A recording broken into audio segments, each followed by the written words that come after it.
The clatter of plates, the hum of casual conversation, and the comforting smell of fresh coffee filled the small-town diner. Daniel Hayes, a single dad in his late 30s, sat in the corner booth with his daughter, Emma, her curly hair bouncing as she giggled over a chocolate milkshake. For Daniel, these quiet Saturday mornings were sacred, just him, his little girl, and a brief escape from the storm of responsibilities that came with raising a child alone. But peace never lasts long. The bell over the entrance jingled, and in walked a young woman, maybe mid-20s, carrying a laptop bag and scanning for a seat. She looked exhausted, the kind of weary you could feel in your bones.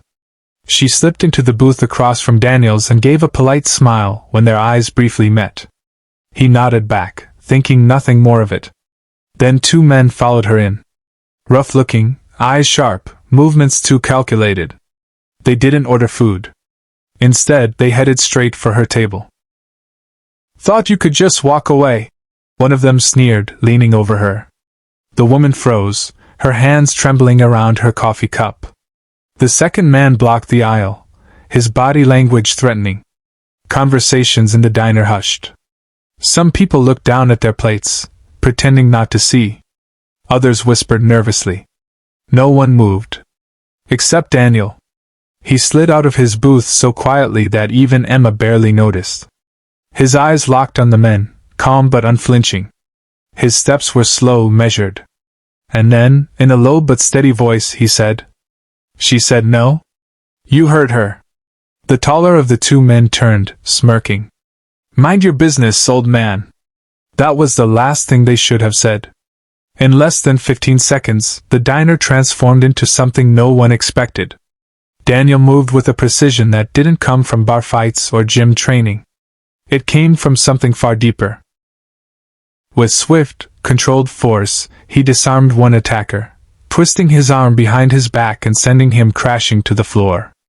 The other lunged, but Daniel sidestepped, using his own momentum to pin him against the wall, one hand pressed firmly to his chest. The entire diner was silent. Forks hung midair. Coffee stopped mid-pour. Emma watched wide-eyed, but not scared, because she had seen this calm confidence in her dad before.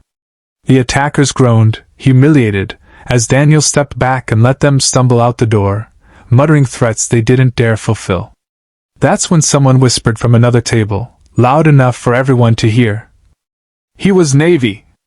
And suddenly it all made sense. The discipline, the precision, the unshakable calm. Daniel Hayes wasn't just a single dad trying to raise his daughter. He was a man who had once stood on the front lines, trained to protect others, even strangers. The young woman looked at him, her eyes brimming with gratitude, but no words came out.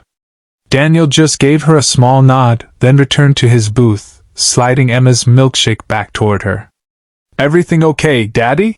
she asked softly. He smiled, ruffling her curls.